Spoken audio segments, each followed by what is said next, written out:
at least in the US, corporations control us. They control the government. Sorry, I talk too much. Okay, I be quiet, and what do you think?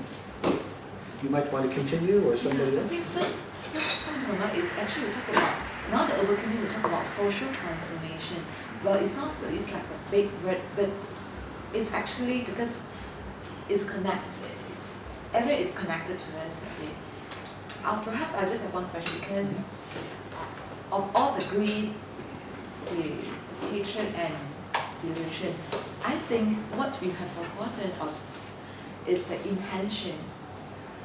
If the corporation has their own intention, government has an intention, consumer has a different intention. So where can we come about, having a similarity, a connection here, that's to have a desired outcome that really bring benefits to everyone? I think we still come back to the intention here. In Malaysia, I think this are actually getting more and more prominent because government make a wrong decision, but then the human people is trying to actually to make their voice, but the government have a different intention, different knowledge, understanding. In a way, is ignorant in some point. That actually, the forgotten their decision actually bring harm to the people here. I think this intention is somehow missing somewhere. Maybe I didn't say it very clearly, but what I wanted to say is the economic system, the intention that's built into the economic system is greed. Never enough. It's actually the intention is, that's the way the corporation is chartered. And likewise, in America, our militarism, the intention built into our militarism is aggression, because we need enemy. You need somebody to fight against. If you create new weapon, if you create big, powerful military, you need somebody out there, And likewise, I think there's intention built into the media. The intention is to keep us thinking like consumers, to keep us thinking that the meaning of life, the intention of the media is to perpetuate, to continue a certain way of thinking, that we are consumers and producers. Today is the education. So, and sometimes, this is it. What about education? The way universities are changing? More and more universities are higher job training, only to help you become better producer-consumer, right? It's part of the same. But my idea of education at its best, education in the big sense, it helps us ask questions, right? Are we good society? Are we the kind of society that we should be? Should we change? But our educational system now, it seems to lose it. It needs to come from the greed. From from the greed. the greed? Just like the parents, I have no choice but to send my parents tuition class never ending. So perhaps coming back is because of the ignorance. Ignorance and fear. Really this comes back, for Buddhism, the root of these three. Ignorance about who we really are, and fear. Because as long as I have the feeling that I'm separate, as long as I have the delusion of separate self, built into this delusion is fear. I'm afraid. I have to try to look after myself. I have to secure myself. And what Buddhism, I think, is really saying is that we can't secure ourselves. Never enough. And if we misunderstand who we are, that I'm a self, a separate self in here, it can never feel secure. That's the tragedy, I think. Yes, sir, you were trying to... Professor, I think sometimes it's also our own definition of success. If our definition of success is being measured in terms of material definition, that means becoming richer, more money, more successful, more status. And if all of us have that, then we become a very competitive society where everyone will try to outdo each other. So the question is, I think from our individual level, we have to redefine our measurement of what is considered success, what makes us happy. So if we can do that first, Very good, very good. So for Buddhism, what is success? What do you think? enlightenment, Awakening? Awakening. Yeah. And also living, I think living according to generosity, loving kindness, wisdom, this sort of thing. Yeah, I think that's right. Thank you. That's a very good way to say it, I think. In Buddhism, Buddha teaches us to be simple, very simple clothing, not to be great. But for me, I don't think I can make it because my peers in my office, they wear the best. So I need to be one of them. Mm-hmm. So I cannot be stay simple, wear simple clothes or second-hand clothes. Sorry, in my colleague. I don't mean everyone should wear second-hand clothes. Actually, I think this is new shirt. My wife bought it for me. Yeah?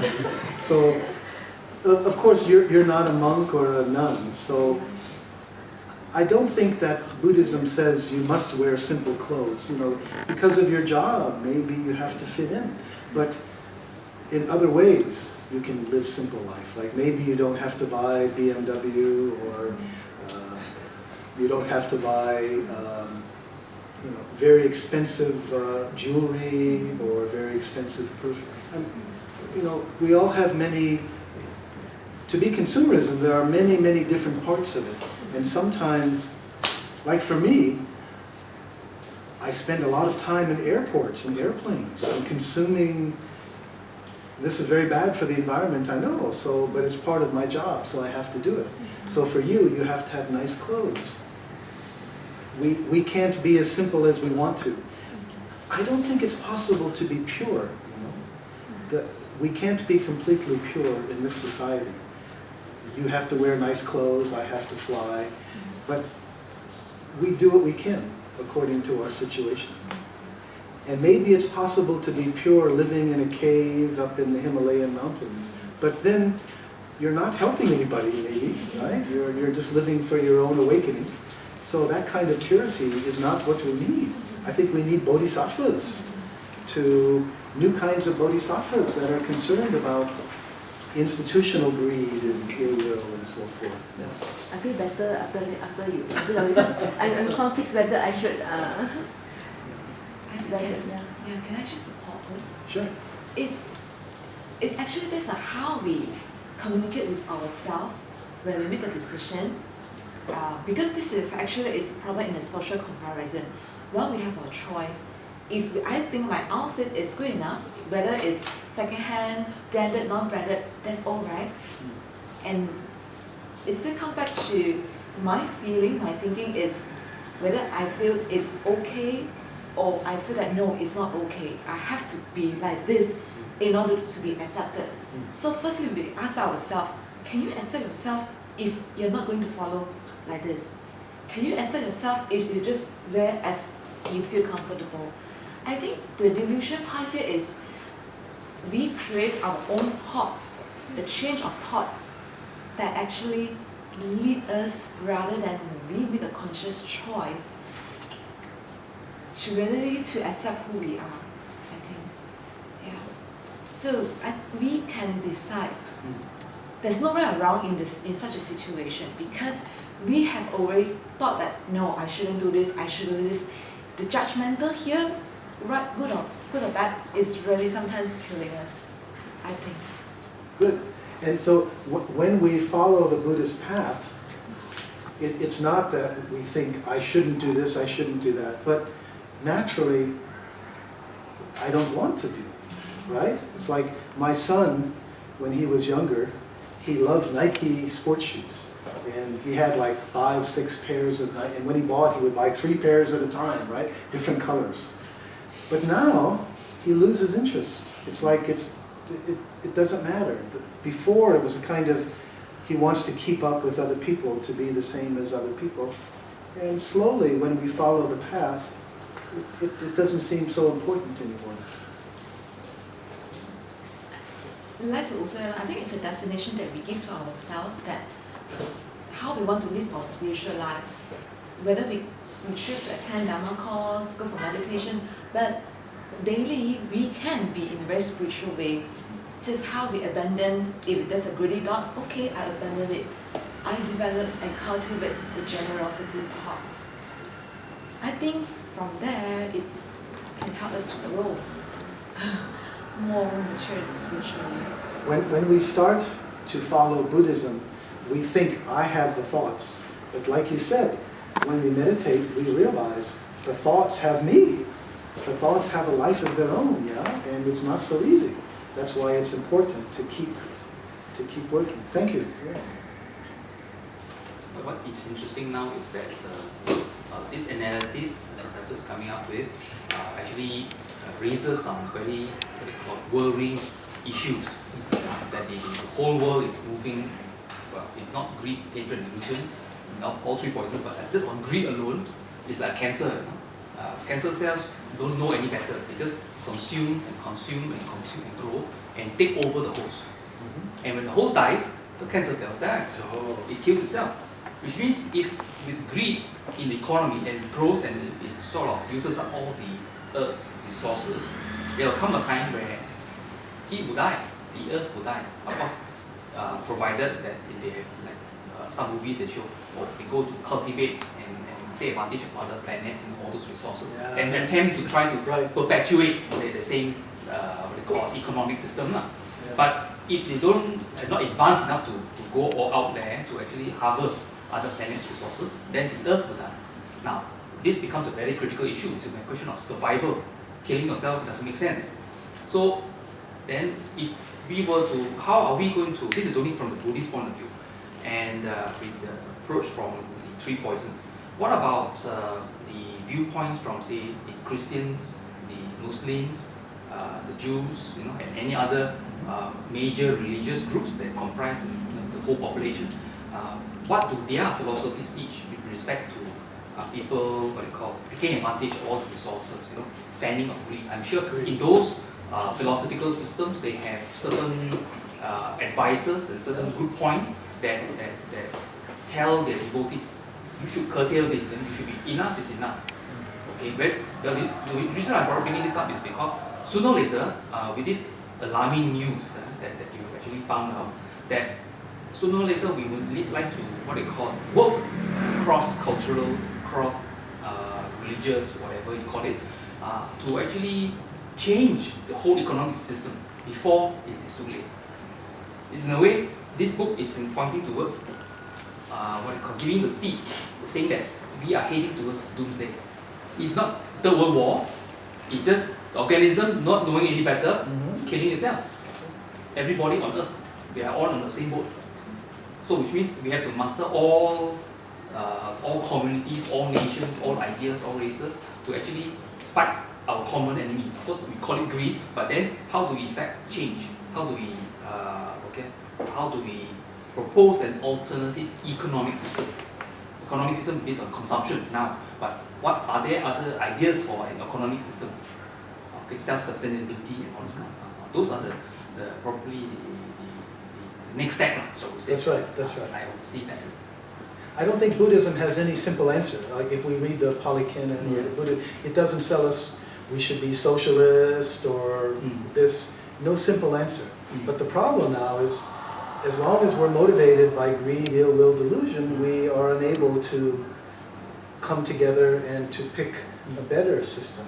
The problem now, of course, too, is that the people who benefit most from the present system, benefit in the sense that they have the most power and wealth, they are also the people who control the system.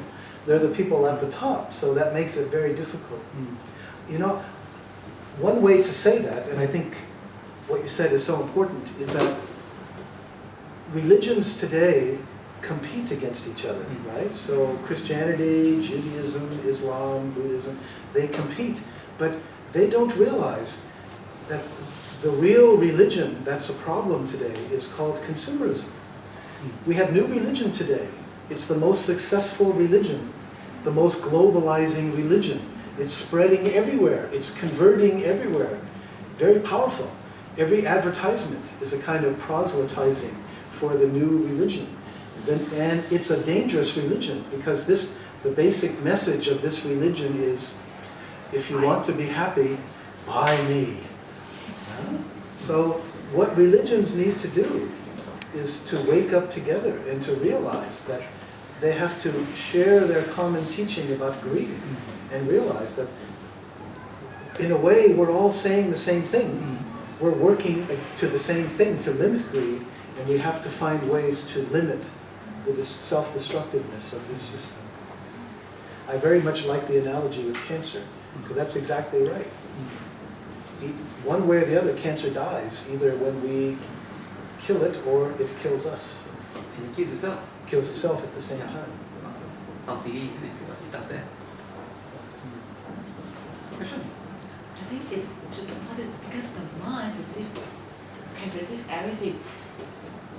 I just imagine the consumerism and the mind is like work together, that guiding every one of us, whether we are Buddhist or non-Buddhist, you see. Everything has been taken place. That's why it took us so long that it doesn't mean that, oh, I meditate 1 year, 2 years. It can actually help us to guide us this. It has to be consciously, it's a daily work. There's no end to it. From the child, they actually absorb how parents, the advertisement, and external source to influence them.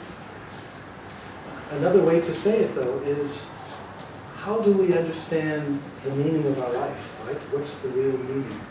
Because once we begin to see a different story about who we are and why we are here and what can we do, then this new story helps to cut through the consumerism. In a way, consumerism, I think, has become so big because it's filling the void.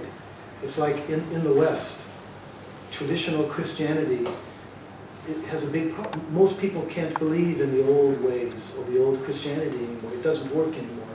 And so people are secular. They don't believe in God. They don't believe in heaven. But okay, if you don't believe in God and heaven and you're only here, what's the meaning of your life? Well, to buy things and to be consumerist. That's what it's all about. But Buddhism, I think, offers us a much better story. Do you remember what Thich Nhat Hanh said? His favorite definition of Buddhism: a simple way to enjoy your life. Yeah? A simple way to enjoy. Because if we understand how our mind works, who we are, then our life becomes very simple, but we don't need consumerism so much. The one question I like to ask is usually individual first and society. Yes, of course we are connected to the society and we try to work on ourselves. But while working on ourselves, should we, knowing that our own poisons, but do we need to engage with society with the larger poisons while we ourselves are still working on ourselves? Because I think most people will be reluctant to engage with society when they themselves are inadequate. But so should we engage with society while we are inadequate, or should we engage with society when we feel we are already adequate? How do we? That is a wonderful, wonderful question. But you can also see the problem too, that we can say, oh, leave me alone, I have to work on myself forever, and I'm never good enough, and there's a lot of people in America, you never feel you're awakened enough that you can go out, and this way of thinking actually perpetuates the problem. My own well-being is separate from the well-being of other people. So this is a very delicate question that we can't simply wait until we are fully awakened. Rather, engaging in the world is also how we awaken further. It's not separate from our awakening, our engagement with other people, And I think this is the meaning of the Bodhisattva path. Do you know the Bodhisattva path in Mahayana? Usually, Bodhisattva is understood someone who sacrifices complete enlightenment. They decide to stay here and help people. But I think it's not quite right. That as I begin to wake up and I realize that I'm not, David Loy isn't in here separate from you, but rather I'm I'm part of all of you, we're all part of each other. So as I begin to wake up, how do I live in a way that corresponds? It's like there's wisdom. Let me quote. My favorite quotation, which is from this book, the beginning of this book. Favorite quotation says, by Nisargadatta, he said, when I look inside and see that I am nothing, that's wisdom. When I look outside and see that I am everything, that's love. Between these two, my life turns. That's wonderful. Okay? So, in Buddhism, what are the two most important qualities? Wisdom, we realize, and compassion. And really, they're two sides of the same thing. How wisdom is understanding, really knowing that I'm not in here, I'm all this. I'm all of you. Dogen said this. Anyway, and then how do I live this? Learning to live it. Then this is living not for my own self-benefit, but I look at the world and I ask, okay, what can I do to help people? What can I do to help the world? Because it's not, the world isn't something that I am separate from. The world is what I am. So this is a new way of living, a new way of thinking. And so, this is a long answer to your question, but you see the point that becoming involved and trying to help living Bodhisattva path, this is part of our practice. It's a higher stage of practice. It's not something that we do when we're fully enlightened. It's part of the path of deepening enlightenment. Yes, ma'am. Yes, Prof. Yes, we cannot deny the effort by individuals and to practice the Dhamma. We have to start from oneself. But we also see that, I think from a discussion just now, we know that the force of consumerism is so strong. It's very strong. And even the major religions which advocate the spiritual values couldn't actually diminish or destroy all these strong and evil forces. So any other ways that you can recommend or how to change this situation? Possible. How to change? This is a social awakening, not just individual awakening, but this is a broader aspect of the awakening. Okay, right. Well, again, wonderful question. All I can say two things. First of all, I think we are talking about a revolution in the Dharma, a revolution in Buddhism. Right? I think Buddhism has become stuck, and not completely, but when you think about, say, Buddhists in many countries, they think about lay Buddhism is to make merit by supporting the monks, you know? And that's why in Thailand, for example, it's wonderful. It's even better to become rich, because if you are rich, you can not only enjoy your wealth, but you have extra money you can give to temples to get metta. You see? It just becomes a kind of reinforcement for consumerism. So this kind of Buddhism, I think is very bad, and that we have to revise it. We have to really look more closely at Buddhism and ask, what is the kind of Buddhism we need now? And largely, Buddhism has encouraged people to simply accept consumerism. I mean, within Buddhism, both in Asia and in America, there's a tendency a bit too much to be passive. Okay? And so when consumerism and economic emphasis on making money, spending, when this comes in, Buddhism just tends to go along with it. And I think that Buddhism really has to challenge it and say that this is incompatible with the kind of transformation, the path that the Buddha was talking about. So that's one thing. And in America, let me just say, in America, there's a big question, because I can see two things going on. On the one hand, a lot of Buddhism in America is practiced by people who say, leave me alone. I have very stressful job. I work so hard. I need Buddhism. I need meditation retreat to help me relax, to help me wake up. But then Buddhism, it simply helps them fit into consumer capitalistic society, you see. That's one kind of Buddhism. But then the other Buddhism is, does it raise questions? Engage Buddhism, does it raise questions about this kind of money-making fixation? So there's a kind of a struggle going on.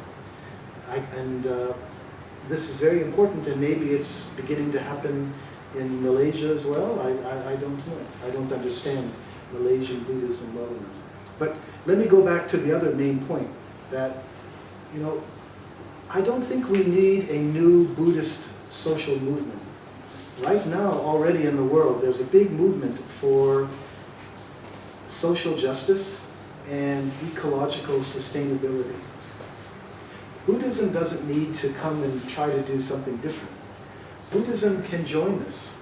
I remember there's an American writer named Paul Hawken who wrote a book called Blessed Unrest. And he said, right now something completely new is happening, that all around the earth there are hundreds of thousands of organizations springing up naturally to defend the earth and to work for social justice. And it's not some big conspiracy, communist conspiracy. They're springing up naturally because there's a kind of change of consciousness. People are more ecological. They're thinking differently. So it's not as though Buddhism is something.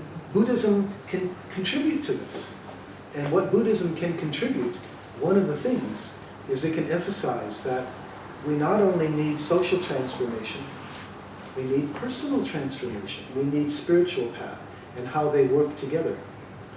Because especially in the West, the movement for social justice, a lot of it comes out of Marxism and socialism.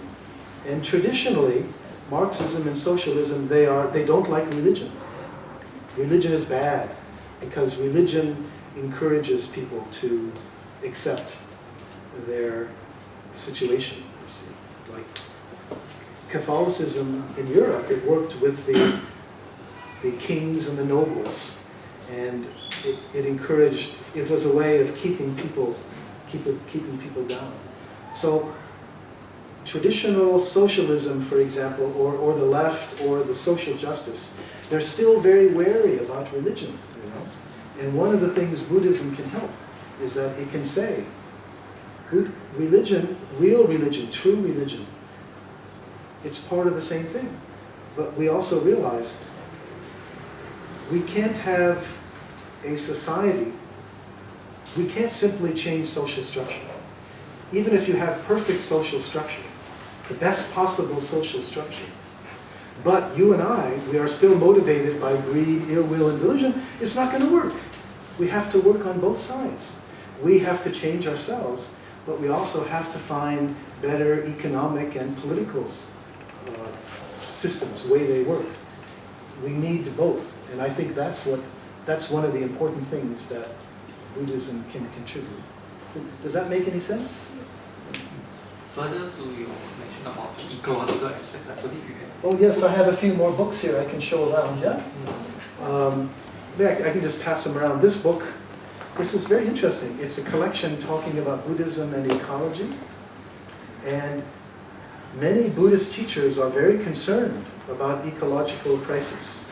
So we have this book, we have contribution by the Dalai Lama, Thich Nhat Hanh, the Karmapa, Bhikkhu Bodhi, many Zen teachers, many Tibetan teachers. So they all contribute to this book, talking about the ecological crisis. So I can pass around if anyone wants to look.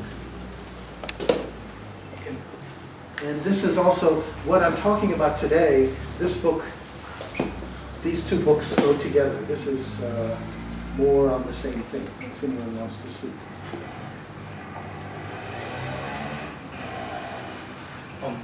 Please, Professor, I'm just wondering if we were to engage with society at large, and then the person we are engaged in feels that the poisons are good, the greed is good, the ill will is good, even they seems to like their delusion, and we ourselves, we see that in ourselves, and also we see that in them. How do we engage such people? Most people won't say greed is good, Yeah, but but maybe they live that way. You know, this is very important, isn't it? I think the whole question really is, what makes people happy? And if you accept that we are separate, we are a competitive society, kind of jungle competition, we have to fight to climb to the top, then you have the worldview, the best way to be happy is to do that. It's interesting that in the last 10, 15 years, we have many new books coming out by economists, psychologists, sociologists, and they're studying what makes people really happy. And you know what they find? They say that after a certain, we need some income, but like small income, enough food, shelter, you know, basic income. But they said, once you have enough food and place to stay and that, the most important thing is relationships. Your relationships with other people. That's the most important. So this is wonderful. This is what the Buddha would say, right? He wouldn't be surprised. So as we learn more about this, maybe the way of thinking, because I think, at least in the West, we have a big, big problem. We are all starved for community. In America, we're so individualistic and separate, and we move around so much. Most people don't have much community. So I think we're learning now we have to work on the relationships. 2 weeks ago, I was listening to radio, and there was a report about what country is the happiest and what country is the least happy. And you know, this is self-reported. You ask people how many people are very, very happy or not so happy. People, and the most happy country, what do you think it was? Bhutan. Sorry? Bhutan. Bhutan? I didn't hear about Bhutan. They didn't say Bhutan. Anybody know? India. No. Indonesia. Wow. Indonesia, yeah. 51% said they are very happy. Now, again, Indonesia, most people not so rich, but maybe they still have good family, community life. Yeah. And the least happy. The least happy, it was interesting. Hungary. Hungary. And it was interesting, I was in Hungary last summer. There's a Buddhist university in Budapest. And I have to say, people looked very unhappy. And they have a very bad government now, so maybe that's part of it. But they looked very unhappy. I don't know completely why. And also, sometimes Bangladesh too is very high happiness, because Bangladesh of all countries, you know, so many problems, but very close family tie in Bangladesh, so it makes sense. Can I share? I think it's also a challenge for us, as in, even though when we see that, yes, this individual has a different roots, Yeah. so do we. When we engage them, it's also come back to the relationship that our intention when engage with people in this relationship. Rather than we try to change, try to let the person see, either you must see my view. I think it's a different engagement from now on. It's really comes from the heart. The Buddha says it's the boundless loving kindness that even though in such a challenging situation, how can we be patient, be loving kindness to engage with this group of people, community? Thank Then you. from that, when we transform, I think the other party will see it. We don't have to say much. That's it. They will see from it. That's what I forgot to say. Thank you. You said it better than me, but what I wanted to say was, rather than try to change the other person, if we are happy ourselves, if we are really changed, then that will have some impact on the other person. So again, starting with ourselves. I don't mean only we study happiness in general, but part of our responsibility, not only our responsibility, but our joy as Buddhists, as people on the path, is we can be happy. And we don't have to wait. I have such things, then only I can be happy. Again, that is a conditioned mind. So, Okay. oh, Thank you for your sharing. I think our discussion has been gone over time. I can see the enthusiasm and the different ideas coming out. I hope that all of us have benefited from this sharing with Professor. And I would like to quickly bring the session to a close as soon as possible. But I don't want to make a long summary of things, but I guess the most critical aspect of it is that our well-being is not separate from others, and that we are all connected. So we have to, as you might rightly say just now, when we smile, we make the other person smile. So we change internally, and by changing internally, we also change others around us. So with that, thank you, Professor. And I would like to hand the floor back to Kate for a short closing, and then we move on to other